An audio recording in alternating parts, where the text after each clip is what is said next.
que España ha sido el país que más ensayos clínicos ha realizado de COVID-19 en Europa no es una sorpresa. Si no hubiéramos trabajado todos de forma coordinada y con un único objetivo, y hay que decirlo con generosidad por parte de la industria, porque se pusieron casi en nuestras manos, pues no hubiéramos podido hacer frente a la mayor demanda de medicamentos de la historia y habría tenido consecuencias horribles en la asistencia a los pacientes, sobre todo en las UCIs.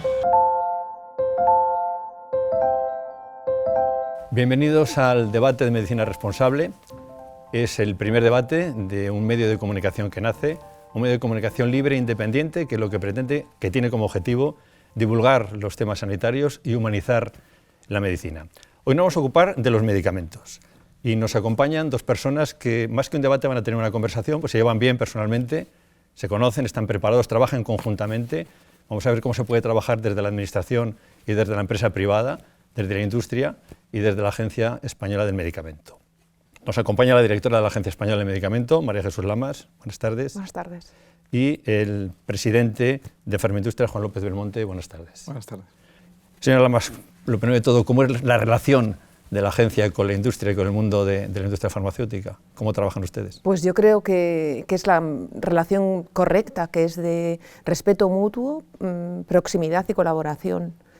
La pandemia ha cambiado un poco, ha añadido matices muy interesantes en la relación entre la agencia y la industria, porque en un momento dado, si no hubiéramos trabajado todos de forma coordinada y con un único objetivo, y hay que decirlo con generosidad por parte de la industria, porque se pusieron casi en nuestras manos, pues no hubiéramos podido hacer frente a la mayor demanda de medicamentos de la historia y habría tenido consecuencias horribles en la asistencia a los pacientes, sobre todo en las UCIs. ¿Y cómo se trabaja con la administración desde la industria farmacéutica? Pues francamente bien, la verdad. Yo tengo que reconocer que, como ha comentado María Jesús, yo creo que el tener un órgano como la Agencia del Medicamento totalmente profesional, bien dotado de recursos y que ha estado siempre al lado nuestro, no solamente en la pandemia, sino antes y después, yo creo que es un organismo que nos hace a la industria farmacéutica en España competitiva con el resto de los países, ¿no? Y en la pandemia, como ha comentado la directora, yo creo que nos ha permitido tener un organismo al que se podía llamar, el que ha tenido un liderazgo claro en la gestión del suministro de los medicamentos y con el tema de las vacunas del COVID, y al final yo creo que esto ha sido parte del éxito en la gestión, al menos en cuanto a la industria farmacéutica se refiere. Va a salir a menudo de la conversación la coordinación, la relación que tienen en la forma de trabajar. Vamos a hablar de algunas diferencias por aquello de debatir algo, ¿no? La industria farmacéutica se suele quejar del tiempo que tardan en implementar un medicamento, en la autorización de un medicamento. ¿De qué se queja Farmaindustria? Bueno, yo creo que más que queja, que sería una palabra equívoca, yo lo que creo es que con los mecanismos actuales que hay de digitalización, los mecanismos actuales de respeto profesional mutuo e intercambio de datos, pues lo que la pandemia ha sacado encima de la mesa es que yo creo que se pueden acelerar los procesos de aprobación de los fármacos.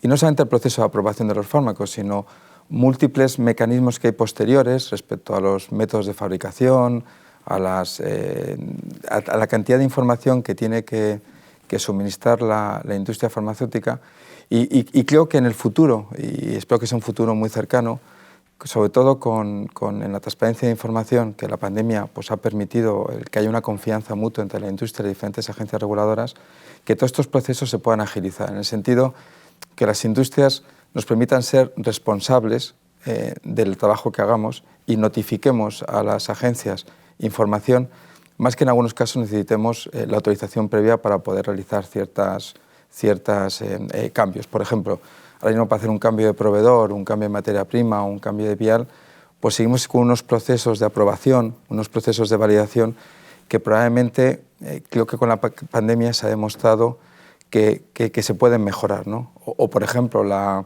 evaluación continua de los medicamentos.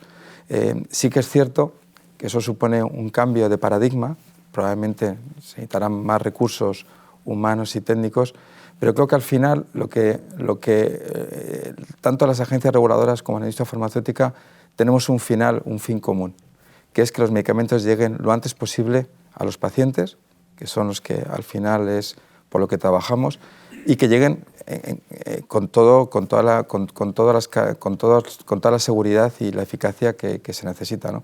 Entonces yo creo que la pandemia ha abierto nuevos paradigmas que yo creo que merece la pena explorarlos, porque sí que puede generar un montón de valor añadido, tanto a la industria farmacéutica, a las agencias reguladoras y, por último, a los pacientes. Y, directora, ¿cómo se pueden acortar esos plazos? Porque seguro que están ya trabajando en ello o deberían trabajar. Sí, algunas experiencias están probando ya casi a modo piloto, como la de evaluación continua que está haciendo la Agencia Europea de Medicamentos, que por otra parte son evaluaciones que hacen nuestros evaluadores, porque la Agencia Europea son comités donde están representados los evaluadores de las distintas agencias nacionales.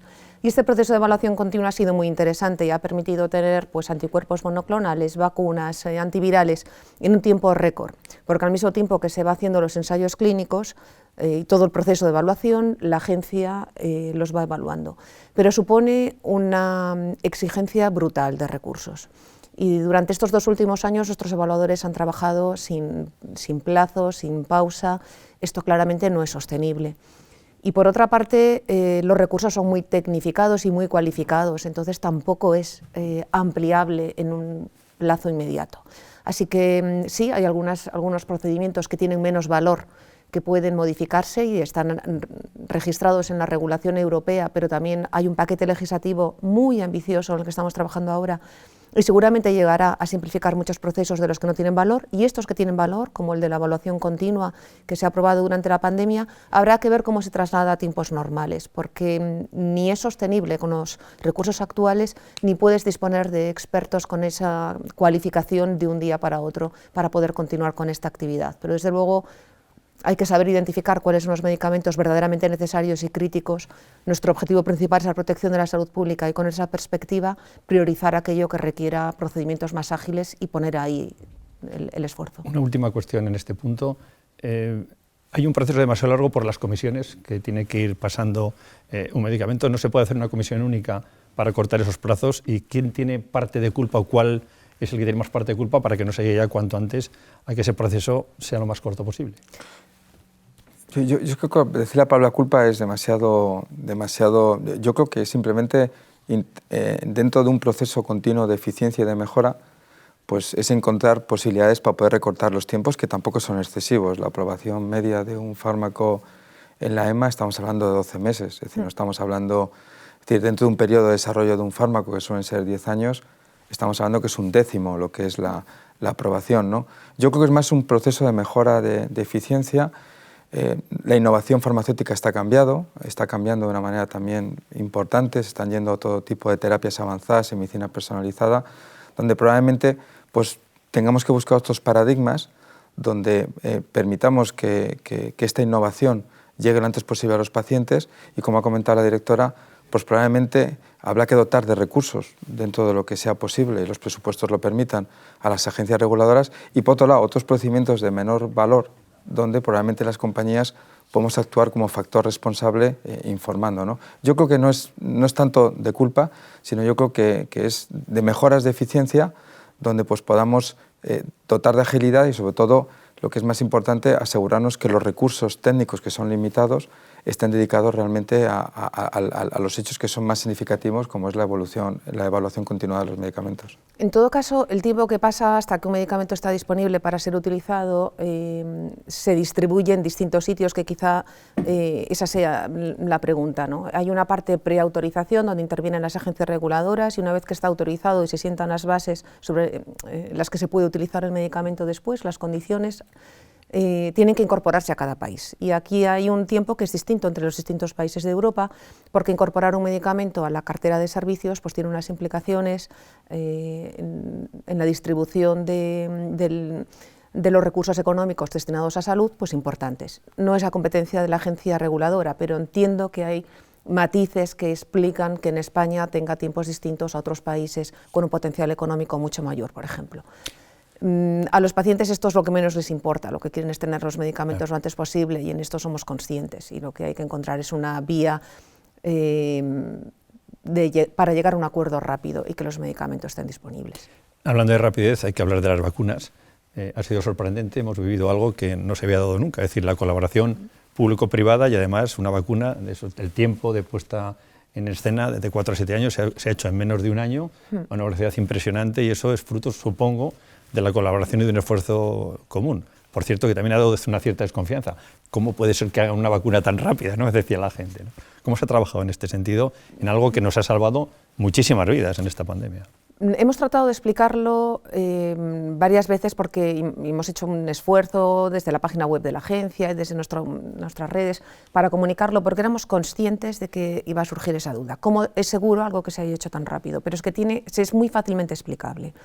Los ensayos clínicos, y normalmente en un fase 1, que es donde se prueba la seguridad y se busca la dosis que podría ser eficaz, tienen unas decenas de voluntarios, pues aquí tenían cientos de voluntarios. Si el fase 2 normalmente tiene cientos de voluntarios, aquí ya tenían miles, 3.000, 4.000, 5.000.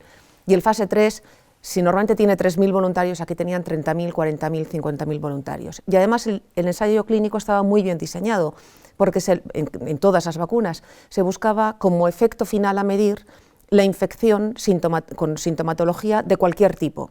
Dicho esto, si hubiéramos buscado la infección grave, por ejemplo, como se produce en mucha menor proporción la infección grave que la infección con síntomas en general, tardaríamos mucho más tiempo en ver si las personas vacunadas frente a las que habían recibido placebo se comportaban de forma distinta o no, porque iba a haber muy pocos casos en un sitio u otro graves. Pero infección sintomática era frecuente, en zonas con tasa de ataque, es decir, donde el virus circulaba, era muy frecuente. Los ensayos se han hecho multinacionales y en todos los continentes, con lo cual ha cogido zonas de alta transmisión del virus e incluso distintas variantes para poder analizarse todo de forma conjunta.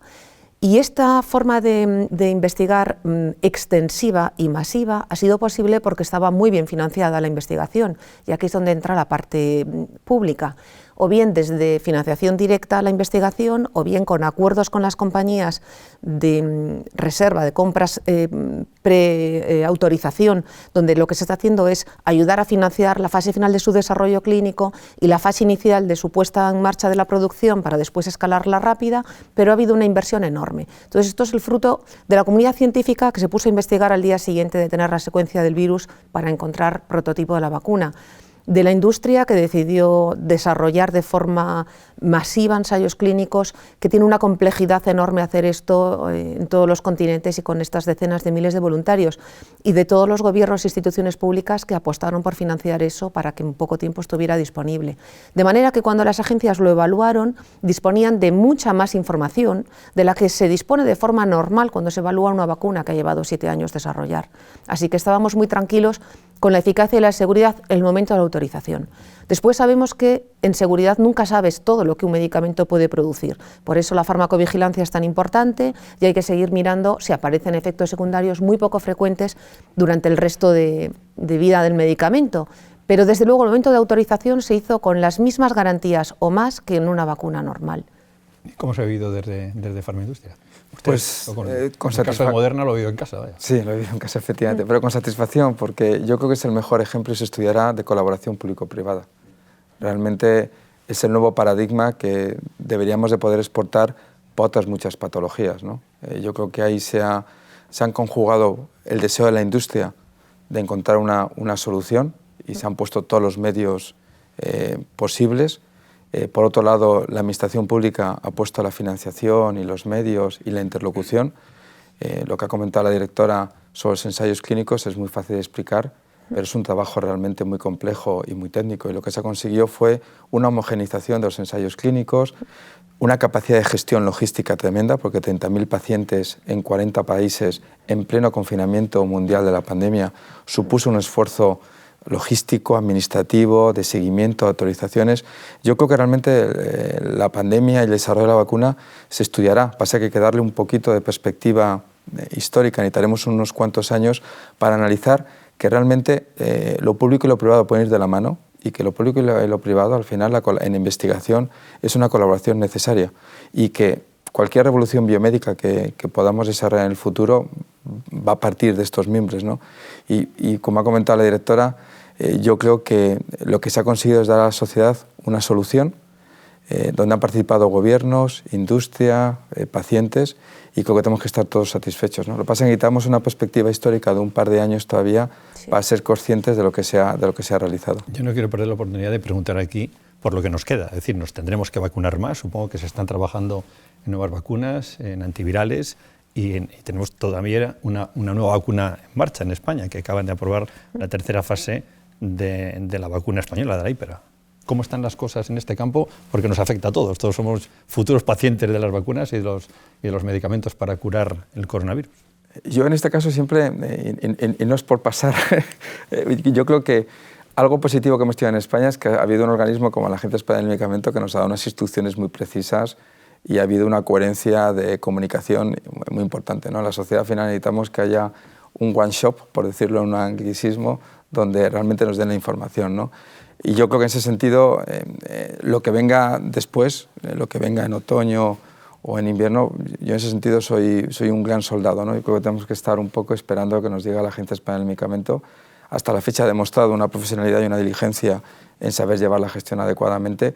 Creo que todas las compañías están trabajando en diferentes vacunas, la vacuna de Omicron, vacunas multivariantes en caso de que la Delta o la Beta, diferentes mutaciones puedan ser las predominantes en otoño o invierno. Se está trabajando también con tratamientos anti-COVID profilácticos. O sea, yo creo que la maquinaria de la industria farmacéutica, que creo que ha cumplido con mucho las expectativas que la sociedad esperaba, yo estoy convencido que el arsenal terapéutico que vamos a tener, en el caso que haya cualquier posible coletazo adicional de la pandemia, pues ya estamos tremendamente bien preparados y yo espero que de aquí en adelante, bueno, más que un tema de pandémico, sea un tema endémico, donde realmente tenga cierto impacto, pero ya no tenga nada que ver con lo que hemos vivido hasta la fecha. Pero tendremos que seguir vacunándonos, probablemente, trabajando en ese campo y teniendo algo que nos pueda proteger frente a la enfermedad cuando caigamos enfermos, no solo la vacuna. Lo más importante en este momento es preparar cualquier posible escenario y eso lo hemos hecho y en eso estamos bien preparados. Especular si nos vamos a tener que vacunar en otoño o quiénes se tendrían que vacunar en otoño no me gusta mucho porque precisamente por lo que decía Juan, la agencia ha sido un punto de información de referencia y entonces tenemos que ser muy rigurosos con lo que decimos y si hacemos estimaciones creo que eso no es riguroso. Entonces, lo que sabemos hasta ahora es que es posible que el virus siga mutando, como cualquier virus y sobre todo con una circulación tan extensa como el que tiene, y que hay que estar preparado para cualquier eventualidad, pues que aparezca una mutación de escape a la inmunidad que han conferido las vacunas y la enfermedad, la inmunidad natural, o que provoque un escape pero sea muy leve y realmente quedemos bien protegidos con las vacunas la población general, pero sin embargo grupos de riesgo como personas mayores o enfermos crónicos puedan tener que vacunarse para prevenir consecuencias más graves por el COVID. Eso puede ocurrir. Entonces, ¿qué hay que hacer? Trabajar en preparar vacunas y tener acceso a la producción de las vacunas. Todo lo que se hace en preparación frente a una crisis tiene una peculiaridad y es que cuando estás calculando lo que puedes necesitar solo pueden ocurrir dos cosas, que te pases o que no llegues, seguro que no vas a acertar. Entonces esto hay que tenerlo también presente, porque lo que tenemos que trabajar es para que no nos falte, pero lo que va a ocurrir es que tendremos las vacunas que necesitamos, algunas más, que habrá que ver la posibilidad de que lleguen a todo el mundo, de que se compartan, de que la vacunación sea global, porque esta es una necesidad primaria para acabar con la pandemia, que los medicamentos estén disponibles si hacen falta, pero ojalá no hagan falta, porque ojalá no haya ingresos, pero tienen que estar disponibles. Esto es en lo que estamos, en la fase de preparación. Hay un dato que me ha sorprendido. España es el primer país de la Unión Europea en ensayos clínicos contra el coronavirus. ¿Cómo es posible y cómo podemos seguir ese camino? Me parece que es muy bueno para nuestro país, ¿no? Bueno, España es un referente mundial en investigación clínica, ¿no? Y no es por casualidad, sino por diferentes factores. Por un lado, yo creo que tenemos un sistema nacional de salud muy sólido, muy sólido. Segundo, tenemos unos profesionales extremadamente cualificados. Es habitual que profesionales españoles estén entre el top 5 de referentes en la mayoría de las patologías. Luego tenemos una industria farmacéutica que está deseosa de invertir en investigación clínica y también la administración pública nos ha permitido ser muy competitivos. La propia Agencia Española del Medicamento en el año 2016 pues, nos puso en la vanguardia legislativa en cuanto a la realización de ensayos clínicos, ¿no? Muchos países, esa legislación que España aprobó en el año 2016, la ha realizado este mismo año, antes del 31 de enero, ¿no? porque como siempre me gusta recordar, es decir, las empresas tenemos que ser competitivas, pero nos movemos dentro de un marco regulatorio. Si el marco regulatorio no es competitivo, pues se atasca, ¿no? Se atasca, ¿no? Y luego los pacientes cada vez están más implicados, ¿no? Y eso ha permitido pues, que España sea un referente en investigación clínica y, de hecho, para la mayoría de las compañías farmacéuticas, España suele ser el segundo país que más ensayos clínicos realiza después de Estados Unidos. Con lo cual, el que España ha sido el país que más ensayos clínicos ha realizado de COVID-19 en Europa no es una sorpresa. Era un desconocimiento, quizás, la fortaleza que tenía España en este campo, y creo que es algo que tenemos que seguir trabajando para asegurarnos que en la revolución biomédica que viene ahora, que es en medicina personalizada, medicina de más precisión, terapias avanzadas, consigamos que España también esté en la vanguardia en este campo. ¿Y cómo ayuda la Administración? Tiene que ayudar. Sí, sin ninguna duda. En los ensayos clínicos es uno de los ejemplos que se pueden poner de cómo la legislación, la regulación puede modificar un ecosistema favorablemente. El Real Decreto de Ensayos Clínicos en su día, que supuso una avanzadilla de la aplicación del reglamento europeo y muchos años por delante del resto de los países, simplificaba los trámites, agilizaba la evaluación, se ponía plazos de tiempo que se cumplen, que lo ha hecho más fácil. Y luego lo ha descrito muy bien Juan, es que el ecosistema entero es muy rico para dar este resultado. Los voluntarios participan en los ensayos porque confían en sus médicos y en el sistema de salud. Y el sistema de salud está lleno de muy buenos profesionales, médicos, enfermeras y farmacéuticos de hospital dedicados a investigación clínica que tiene un nivel muy alto.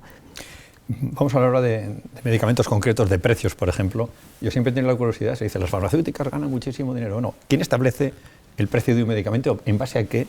¿Y por qué? ¿Y cómo se está haciendo de cara al futuro? Porque he oído también que se va a introducir un nuevo factor en los precios, que es el resultado, la eficacia de un medicamento. Y a mí esto realmente me tiene fascinado, ¿no? Nunca lo he sabido y me encantaría que estando ustedes aquí me lo cuenten.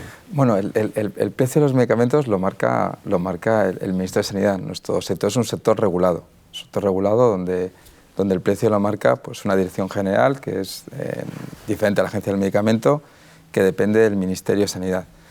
O sea, desarrollar un medicamento realmente cuesta dinero. En tiempo, estamos hablando de una media de 10 años, estamos hablando de un coste medio de unos 2.500 millones de euros, y estamos hablando también de que tiene una tasa de fracaso muy alta. Estamos hablando hay que ver casi unos 10.000 moléculas para que tenga la tasa de attrition, como decimos, pues es realmente compleja, ¿no? Entonces, los medicamentos realmente no son caros. Si, por ejemplo, si hablamos del tema de la vacuna del COVID, ¿no? Que quizás ha sido una inversión mayúscula por parte de la industria, como hemos comentado al principio, yo siempre pongo el mismo ejemplo. La vacuna puede que ser más cara, los precios no son públicos, pero imaginemos que estamos de 20 euros, un test de antígenos te cuesta 50, un test de una PCR te está costando 100 y pico euros. Yo no sé cuántas PCRs llevo y cuántos test de antígenos llevo en los últimos 2 años, ¿no? Probablemente para haber vacunado 25 generaciones de mi familia, ¿no? Y luego a nivel de precios, los precios en España, que es quizás uno de los grandes retos que tenemos, como comenta la directora, ¿no? Es decir, la evaluación de la EMA es muy rápida, sin embargo tenemos un serio problema de acceso a la innovación, no en tanto a la aprobación del producto en función de su eficacia y seguridad, sino el acceso de esa innovación al Sistema Nacional de Salud. Y los precios realmente, pues aquí, pues, no, si lo comparamos con nuestros países de nuestro entorno, pues no son caros. De hecho, el 55% del arsenal terapéutico que tenemos en calle, el precio medio es de 3,80 y tantos euros. Es decir, yo me acabo de tomar un café aquí al lado y me ha costado 1,50, ¿no? Y estamos hablando de tratamientos mensuales, ¿no? Y yo creo que lo que sí creo que se va a poder avanzar, y creo que la digitalización va a ser realmente una de las grandes revoluciones que se va a producir en los sistemas sanitarios, es que por primera vez, y creo que es importante, y la industria farmacéutica es la primera que estamos deseosos, es que esa financiación se relacione con la eficacia de los medicamentos. Porque al final, un medicamento se desarrolla con un único objetivo, que es cubrir una necesidad médica que no está satisfecha, para un paciente que tiene una patología. Si ese medicamento no cubre esa necesidad, es que no debe ser financiado. De la misma manera que yo creo que el futuro pasa, como ha comentado la directora, pues que en esa evaluación continuada, no solamente en esos 12 meses, Una vez que has pasado el segmento de los ensayos clínicos, luego tienes la prueba real en los pacientes con su diferente idiosincrasia y con sus diferentes peculiaridades de ver cuál es la realidad de la eficacia y la seguridad de ese medicamento en el mercado, ¿no? Y yo creo que eso poco a poco, y creo que es el futuro, el que al final la financiación de los medicamentos vaya ligada realmente a la eficacia que está apostando al Sistema Nacional de Salud. No nos olvidemos que un medicamento no tiene más que una finalidad y la industria farmacéutica no tiene más que una finalidad, que es traer medicamentos al mercado para cubrir necesidades médicas que hoy en día no están satisfechas. No me parece, perdone mi ignorancia, no me parece nada sencillo, porque el cloro es baratísimo y cura mucho, impide muchas enfermedades, y yo no sé si esto en la nueva normativa va a ser fácil introducirlo, la eficacia de un medicamento. Sí, va a ser fácil evaluar la efectividad, porque las herramientas ya las tenemos, es una cuestión de ponernos a ello, y de hecho para nosotros es nuestro próximo objetivo en la agencia, que estamos pensando ya en nuestros planes no COVID, y necesitamos hacer una transformación digital y convertirnos en una agencia proveedora de conocimiento basado en datos. Tenemos experiencia en esto más desde el punto de vista de la seguridad, porque la agencia coordina una base de datos masiva con 20 millones de historias clínicas, con una duración media de 9 años en la vida de cada persona que está en esa historia clínica, es decir, datos de salud de 20 millones de personas durante 9 años de media cada uno de ellos. Esto es una fuente de información inmensa, ¿no? Se llama BIFAP, es una base de datos que coordina la agencia con la participación de 10 comunidades autónomas y que hasta ahora ha tenido una utilidad más de farmacovigilancia, de hacer estudios para identificar problemas de seguridad de algunos de los medicamentos. Pero esta es una transformación en la que ya está todo el sistema regulatorio de medicamentos. La EMA, la Agencia Europea, coordinará una base de datos que se llama Darwin EU, masiva, con datos de salud de todos los países, con la idea de utilizarla con fines regulatorios. Y este es el objetivo también de nuestro trabajo y de nuestro análisis que haremos, fines regulatorios, sean estos de seguridad o de continuar evaluando la eficacia del medicamento en vida real, que es lo que llamamos efectividad. Y esto puede ser útil para decisiones que tengamos que tomar a nivel regulatorio, de aprobar, autorizar, limitar, restringir un medicamento, ampliar su utilización, pero también puede ser utilizado por las personas responsables de prestación farmacéutica que necesitan saber si un medicamento, una vez que entra en el mercado, continúa teniendo el mismo valor que el que tenía al momento en que se decidió el precio y financiación, que entiendo que en este momento es el punto más espinoso y que, bueno, de momento puede no resultar satisfactorio para las personas implicadas en esto, pero yo soy consciente que desde la Dirección General de Cartera Común de Servicios y Farmacia están haciendo un esfuerzo enorme. Lo que todo el mundo quiere es que los medicamentos buenos estén al alcance de los pacientes lo antes posible, eso no cabe ninguna duda. Vamos a hablar de medicamentos de andar por casa, y una palabra que preocupa es el famoso desabastecimiento. ¿Por qué hay problemas o por qué no los ha habido precisamente durante la pandemia, y qué hace que esa palabra pueda desaparecer y nos vengan medicamentos, se produzcan aquí medicamentos que ahora se llevan a China o a la India porque aquí no se hacen en este momento? Hablo de cosas tan sencillas de entender, pues como el ibuprofeno o el paracetamol. Bueno, yo creo que en la pandemia, lo he dicho al principio, yo creo que no se ha producido desabastecimiento por dos razones. Primero, por el liderazgo de la Agencia Española del Medicamento, que realmente nos ha coordinado y dio un paso al frente y supo gestionar una situación que era muy compleja en un momento de confinamiento. Y segundo, porque también España pues, tenía un tejido productivo con 82 plantas de fabricación. Y la gestión fue compleja, ¿no? Compleja, con muchos problemas que yo no me atrevo a comentar aquí en público, pero había tres segmentos muy importantes que había que solucionar. Primero, aquellos medicamentos que eran necesarios para tratar la sintomatología del COVID, aquellos pacientes que necesitaban ingreso hospitalario, su hospitalización, ciertos fármacos que eran necesarios para el día a día de los hospitales. Por otro lado, asegurar el abastecimiento de la medicación habitual de los ciudadanos españoles. No nos olvidemos que 25 millones de españoles, el 55% de la población, toma un medicamento todos los días. Y tercero, el tema de las vacunas. Lo que ocurre es que, y lo cual es lógico, hay muchos medicamentos que tienen ya varias décadas de vida, que tanto en Europa como en España tienen revisiones de precio continuada. Y poco a poco, según han ido bajando los precios, pues se ha ido deslocalizando paulatinamente los lugares de fabricación, tanto la materia prima como el producto terminado. y se ha deslocalizado pues, a regiones del mundo, especialmente la región asiática, ¿no? Entonces, en la pandemia nos hemos dado cuenta que había un concepto de que probablemente estos medicamentos son más importantes de lo que pensábamos, son tremendamente críticos para el funcionamiento de cualquier sistema nacional de salud, y sin que caer en la autarquía, pues probablemente haya un concepto de seguridad nacional o de la región Europa, no estoy hablando ni siquiera de España, donde nos hemos encontrado pues, que hay ciertos fármacos de toda la vida que probablemente quizás esa dependencia de ciertas regiones pues, en un momento dado puede ser complejo para gestionar situaciones de crisis sanitarias o de crisis de salud pública, ¿no? Pero yo vuelvo a repetirlo, creo que la industria farmacéutica y especialmente la Agencia Española del Medicamento han hecho un trabajo impecable. Nos tenemos que ir a marzo, abril del 2020, que fueron situaciones muy complejas, y creo que es un éxito del que tenemos que estar todos satisfechos, porque España no ha tenido ningún desabastecimiento de ningún tipo de fármaco. Pero creo que se está haciendo una lista, creo que se está haciendo una lista de medicamentos esenciales o estratégicos, que eso también va a ayudar, ¿no?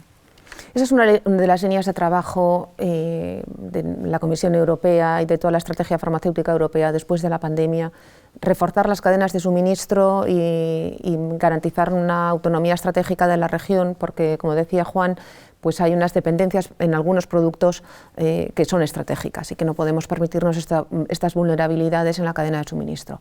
De todas maneras, si me permites, me gustaría hacer una diferencia entre desabastecimiento y problemas de suministro, porque se ha utilizado la palabra desabastecimiento, creo que de forma bastante desafortunada. Entonces, desabastecimiento es si, por ejemplo, en los meses de marzo, abril, mayo del 2020 nos hubiéramos quedado sin paracetamol en España o sin ibuprofeno, que eran posibilidades reales, porque toda la síntesis del principio activo de paracetamol se hacía en la India o en China. Y el producto finalizado se termina en España, que tiene una industria de genéricos muy potente, en el resto de Europa también, pero España en eso no tendría problemas, pero sí pudo haber tenido problemas para el acceso al principio activo. Eso es un problema de desabastecimiento. Un problema de suministro es si cuando una persona acude a la farmacia, la marca del medicamento que utiliza en ese momento no hay, pero hay uno exactamente igual. Y debemos desvincularlos, porque si no cometeremos el error de dimensionarlos mal, y además no requieren la misma solución una y otra. El profesional farmacéutico, por eso los medicamentos se dispensan en farmacia, tiene una labor importantísima en trasladar información y confianza a la persona que acude a su farmacia por un medicamento. O sea, así que el segundo caso se puede solucionar bien. El primero es el que requiere medidas amplias. Y ahí deben converger muchas estrategias que en este momento están mirándose a los ojos y trabajando juntas. La estrategia industrial europea, la estrategia farmacéutica europea, el Green Deal, el Trato Verde, porque queremos una economía ecosostenible, queremos no tener vulnerabilidades en producción estratégica, queremos recuperar producción de aquello que es estratégico y no queremos que el precio de los medicamentos sea más caro. Y hay que combinar todo esto, porque la producción en Europa va a ser más cara que la producción en otros sitios. Esto hay que combinarlo. Nosotros, de momento, en la agencia sí que hemos trabajado tratando de poner un método que sea reproducible y analizable para identificar unos criterios que seleccionen medicamentos críticos, que me sorprende, está en una fase todavía muy prematura y estoy muy orgullosa de este trabajo porque creo que los técnicos han hecho un trabajo brillante. Utilizan sobre todo dos pilares para establecer lo que es estratégico: la necesidad clínica, la necesidad de ese medicamento que no tiene una fácil sustitución y impacta en la salud de las personas, y la vulnerabilidad en la logística, que sea una cadena muy frágil o muy débil, un único proveedor en el mundo. Esto ocurre, hay medicamentos tuberculostáticos que son absolutamente críticos, es un problema de salud pública, tienes que poder tratar la tuberculosis, y la síntesis del principio activo se hace en una única planta en el mundo o en dos plantas en el mundo. Entonces, identificar estos medicamentos es esencial para que tengan pues, un grado de cuidado, supervisión, protección o lo que fuera necesario en cada momento para garantizar su suministro. Ha mencionado la farmacia, y me reía porque cuando dice que no es un problema de desabastecimiento, usted sabe que cuando le dan un genérico dice la gente, no, que ese no es bueno, eso no funciona. Es un defecto de fábrica de los españoles. Hay que hacer un esfuerzo enorme pedagógico. ¿Y qué pasa cuando hay una alarma sanitaria y se retira un medicamento de una farmacia? ¿Cómo se genera ese proceso y qué impacto puede causar a la industria farmacéutica? Esas alertas de repente dicen, vamos a retirar tantos medicamentos, supongo que habrá un seguimiento de los medicamentos y habrá una puesta en común de por qué se retira un medicamento y por qué se sustituye. Está muy bien tasado. Los motivos de retirada, hay distintos tipos de alertas. Hay alertas porque son problemas en la calidad, pero que no van a tener impacto en el uso del medicamento. Calidad nos referimos a que tienen que cumplir una serie de especificaciones que están en sus normas de calidad y en sus procedimientos, y a veces, y ocurre, porque fabricar medicamentos es son procedimientos muy sensibles, y los biotecnológicos más, y puede salir lotes fuera de alguna especificación. Entonces estos se retiran y no tienen ningún impacto.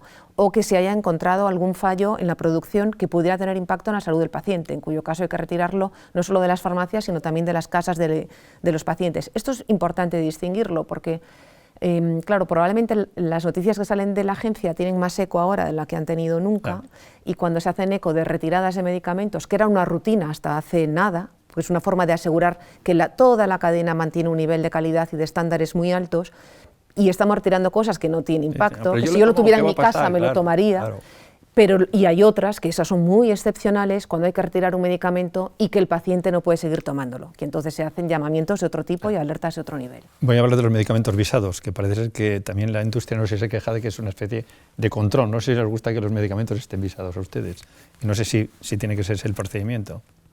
Hay varios motivos por los que se pueden poner un requisito de visado posterior a la prescripción y anterior a la dispensación. En los que competen a la agencia tienen que ver, no son visados exactamente, son si un medicamento se puede dispensar en un servicio de farmacia hospitalario o en una oficina de farmacia comunitaria. El resto de los visados obedecen normalmente a otras responsabilidades de las comunidades autónomas en colaboración con el Ministerio de Sanidad, que tiene que ver con la prestación farmacéutica. No suele gustar, pero bueno, hay que entender que son formas de tener cierto conocimiento sobre el uso de medicamentos por los motivos que sean, porque se puede considerar que no es la opción más coste efectiva. Hay que pensar que cada uno en su trabajo quiere hacer lo mejor posible para cumplir con su misión, y que la misión de las autoridades de prestación farmacéutica es tener los mejores medicamentos para la población, manteniendo la sostenibilidad del sistema. Entonces tienen que buscar herramientas que pueden no resultar agradables a todo el mundo, pero que obedezcan a un interés común. No sé si le gusta eso tanto ya a la industria. No. O sea, yo comparto absolutamente con la directora que los medicamentos, además, según va avanzando la innovación farmacéutica, cada vez son más personalizados y específicos para un tipo de pacientes en particular. Entonces, yo estoy completamente de acuerdo al 100% de que tiene que haber visados terapéuticos por una cuestión de seguridad y de salud pública. Es decir, ciertos medicamentos salen para un perfil muy específico de pacientes, y hay que asegurar por parte de la Administración y también por parte de la industria farmacéutica, con una promoción responsable, que van específicamente para ese perfil de pacientes que han sido aprobados por la Agencia Europea del Medicamento. Lo que estamos en contra es cuando se utilizan visados para, digamos, controlar la utilización del fármaco desde un punto de vista económico. Pero, por supuesto, que el visado terapéutico es necesario siempre que hay un tema de asegurarnos de que la indicación para el paciente específico en el que ha sido desarrollado ese fármaco se cumpla. Si es el visado para controlar lo que es una cuestión pues, puramente de carácter económica, es donde creemos que no es lo adecuado. Es que es apasionante escucharles. Tenemos que ir cerrando con dos curiosidades. Yo cuando leo un prospecto no me tomaría ningún medicamento. Eso supongo que es inevitable porque hay que contar lo que puede pasar, pero no hay que hacer mucho caso al prospecto, digamos, ¿no? Que hay que hacer caso al médico. No, yo creo que permíteme la anécdota, pero bueno. Yo creo que siempre, y siempre lo diré, los medicamentos tienen que estar prescritos por un profesional sanitario, y nunca se debe tomar ningún medicamento sin la prescripción del profesional sanitario. Un medicamento es un equilibrio entre un beneficio que te da, pero también te da un posible riesgo. Y la única persona que está cualificada para prescribir y asegurar que ese medicamento es el adecuado para ese paciente es el médico. La automedicación yo creo que es algo que debemos intentar eliminarla. Para eso tenemos un colectivo médico, farmacéutico, enfermeras y una cadena de distribución farmacéutica que España tiene. Pasa que lo que tenemos no lo valoramos, siempre miramos a otros países, pero yo creo que España tiene un tejido profesional que es increíble, y lo que tenemos que asegurarnos es que siempre tengamos la prescripción se ha realizado por un profesional que esté formado y que lo conozca, y en este caso en España tenemos toda la garantía. Para la mayoría de los medicamentos, pero creo que siempre va a haber un grupo de medicamentos que pueden ser base de autocuidado, con el uso responsable de la persona que los adquiere y la participación activa del profesional farmacéutico en la dispensación.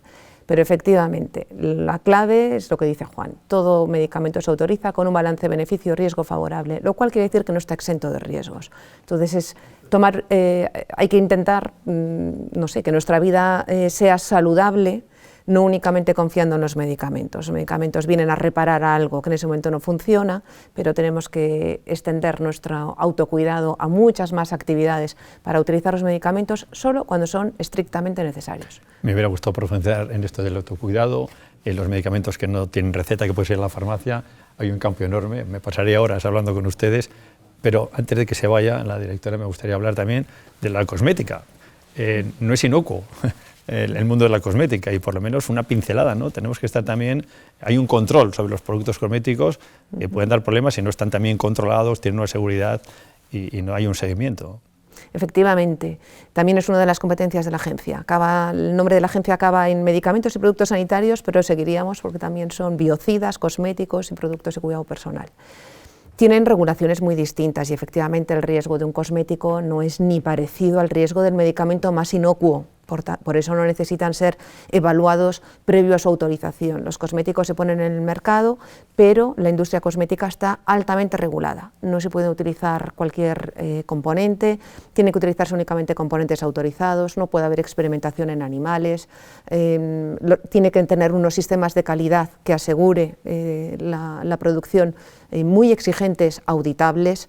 Y después, una vez que están puestos en el mercado, pues funciona nuestra red de cosmetovigilancia, que equivale a la farmacovigilancia de los medicamentos, que yo creo que es más conocida, y que las personas que experimentan pues, algún incidente adverso relacionado con el uso del cosmético deben notificar, porque nos ayuda a saber si están ocurriendo cosas que no deberían con productos que tienen una finalidad, dice su definición, puramente cosmética y por tanto no puede tener ningún riesgo para la salud. Pues me van a permitir que haga el único regalo que podemos hacer aquí, es el de la palabra. Luis del Val ha estado escuchando esta conversación, este pequeño debate, y nos va a hacer ahora pues, un relato de lo que ha visto. Luis, si te parece.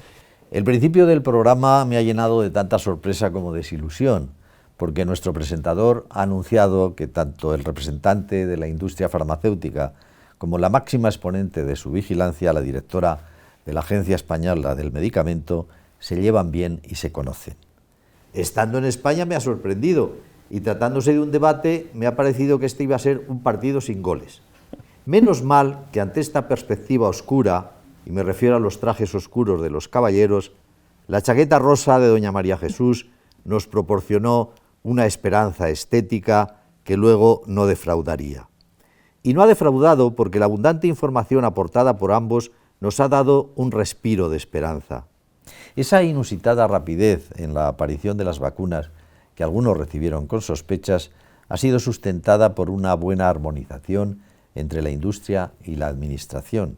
Y esa masa de voluntarios, insólita e inusual en número, lograron que se acortaran los plazos, y acortar los plazos ha supuesto salvar vidas, y salvar vidas es el objetivo final de nuestros dos invitados. Don Juan en un momento se ha presentado como un soldado. Doña María Jesús podría ser una coronel con mano de terciopelo, y sus manos, si alguna vez tienen que ser de hierro, aquí se han mostrado explicadoras. Rectifico, porque el término coronel transmite severidad y no es lo mismo el rigor que la severidad.